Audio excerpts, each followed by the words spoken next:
Hello साथीहरू, के छ हजुर खबर। आज यहाँनिर मैले फ्रुटको देखाउँदैछु, बगैँचा देखाउँदैछु है। बगैँचा हेर्नु, यहाँ फ्रुटहरू हेर्नु, यो दामी छ फ्रुट। स्टार फ्रुट भन्छ यसलाई चाहिँ, स्टार फ्रुट भन्छ। अनि यहाँनिर राम्रो राम्रो फ्रुटहरू छ। यहाँ पनि छ सानो खालको फ्रुट। र अर्को पनि तपाईँलाई देखाउन गइरहेको छु, हेर्नु है, हेर्नु आउनुहोस् त।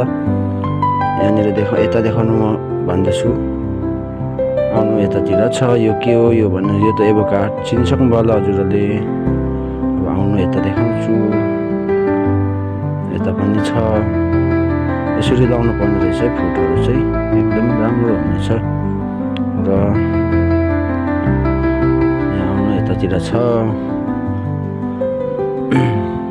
यो चाहिँ तपाईँले ग्राउन्ड एप्पल भन्छ है, ग्राउन्ड एप्पल। यो चाहिँ एकदम राम्रो हो, स्वास्थ्यको लागि खानु पनि राम्रो छ। माथि मेवा हेर्नु, मेवा देखाइदिनु होला, मेवालाई मेवा पाकिरहेको छ। र उतातिर मेवा पुरा पाकिरहेछ। आउनु यता आउनु, अरूले पनि देखाउनु गइरहेको छु, हेर्नुहोस्। हेर्दै आउनु, यतातिर छ हरियाली होइन, यो छ एकदम राम्रो छ। यो हेर्नु, यो यसलाई के भन्छ, यो अनार पनि भइरहेछ। र यो कागती, यो अनार पनि राम्रो छ, कति राम्रो फलेको है, के मजाले फलेको क्या यो अनार त।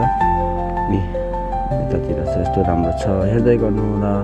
यसरी नै फेरि भिडियोहरू म लिएर आउनेछु, अरू पनि हेर्नु होला। बगैँचा हेर्नु अनारको।